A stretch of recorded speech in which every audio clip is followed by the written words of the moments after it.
In terms of height, skills, potential, and popularity, ay may maraming rason kung bakit kailangan ikumpara natin si Kai at Yao Ming. Obviously, pareho silang Asian at pareho silang napakatangkad.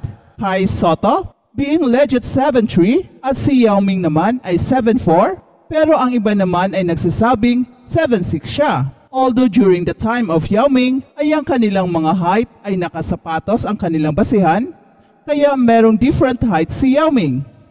At common practice rin ng NBA na dagdagan ng 1 o 2 pulgada ang kanilang mga height, something na iniba na ng NBA at meron na silang official height ngayon. Pero ang tanong, mas magaling pa nga ba si Kai Sotto kay Yao Ming? Well, in terms of skill set, there is no doubt na mas skilled si Kai at modern big man ang laruan niya. Samantalang si Yao Ming ay isang traditional big man dahil ito rin ang uso noon. Yes, mas skilled si Kai at age 22 at mas athletic. In terms of athleticism, ay napakalayo ni Yao Ming kay Kai.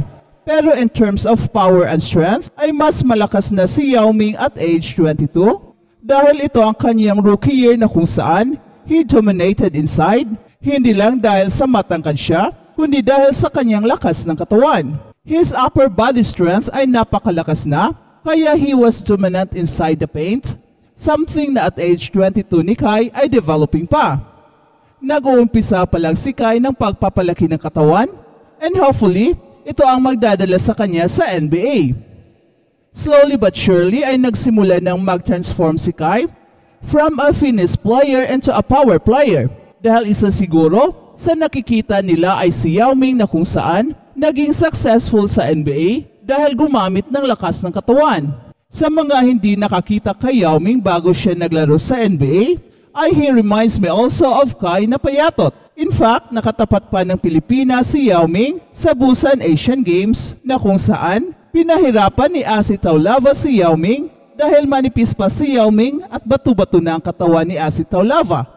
Pero at age 22, ay hindi natin masasabing mas magaling pa si Kai kay Yao Ming dahil ito ang rookie year ni Yao Ming sa NBA na kung saan nakuha niya ang all-rookie first team, isang patunay na magaling na si Yao Ming. Although bago pa nag-22 si Kai, and who knows, makakapasok na siya this year sa NBA, at hindi namang imposibleng malalampasan pa ni Kai ang naabot ni Yao Ming sa kaniyang rookie year. Nag-average ng 13.5 points, 8 rebounds, at sa totoo lang, hindi naman yan mahirap higitan ni Kai kapag mabibigyan siya ng tiwala at mabibigyan ng playing time. In fact, sa nag-iisang laro ni Kai versus Phoenix Suns, sa isang tune-up game, ay umiscore siya ng 11 points in limited playing time. Kaya hindi malayong malalampasan ni Kai ang mga nagawa ni Yao Ming sa kanyang rookie season.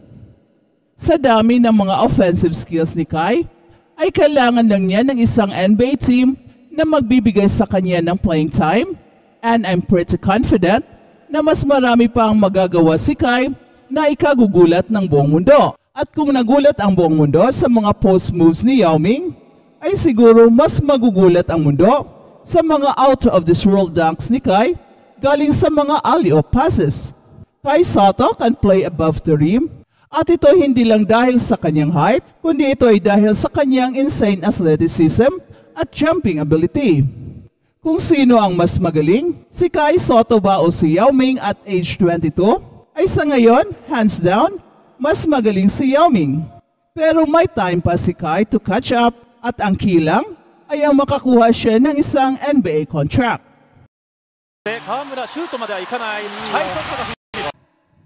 At balitang NBA naman, winalis ng Boston Celtics ang Indiana Pacers at bumalik sila sa NBA Finals para sa pangalawang pagkakataon sa loob ng 3 taon.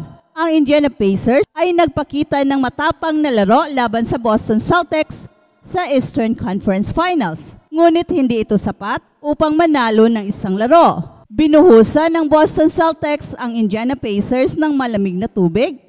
Nakabalot sa serye sa isang 105-102 na panalo sa game at wala ni isang laro na naipanalo ang Indiana Pacers. Ang Boston Celtics ay umabot sa finals para sa ika-23 na pagkakataon at sinusubukang manalo ng kanilang ika-18 ng kampyonato.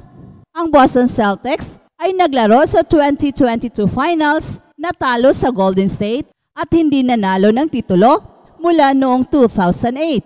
Ang laro ng Game 4 ay naganap ng halos katulad sa una at ikatlong laro ng serye. Ang Indiana Pacers ay namuno sa malaking bahagi ng laro at nagkaroon ng abante malapit sa huling bahagi ng fourth quarter. Itinayo ng Indiana Pacers ang 98-90 na abante sa may 5 minutes 56 seconds ang natitira sa fourth quarter.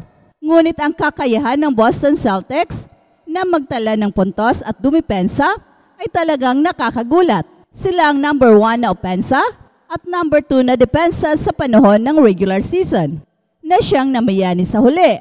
Ang mga maling tira at turnovers ang nagbigay dusa sa Indiana Pacers na outscore ang Boston Celtics sa Indiana Pacers ng 15-4 upang tapusin ang laro. Si Jaylen Brown ay merong isang block shot at pagkatapos ay tumulong kay Derrick White sa 3-point na nagbigay sa Boston Celtics ng 105-102 na abante. Ito ang tanging abante ng Boston Celtics sa huling quarter. Si Jaylen Brown ay may pinakamataas na 29 points at nagdagdag ng 6 na rebounds, 3 steals, 2 assist at 1 block. At si Jason Tatum ay may 26 points, 13 rebounds and 8 assists. Si Jaylen Brown ang tumanggap ng Eastern Conference Finals MVP Award na may average na 29.8 points, 5 rebounds, 3 assists, 2 steals, at merong shooting percentage na 51.7 from the field and 37% sa 3-pointers. At may mga bagay na conspired against Indiana Pacers. Ang All-NBA point guard na si Tyrese Haliburton ay hindi nakapaglaro sa huling 2 laro ng serye dahil sa namamagang hamstring nito.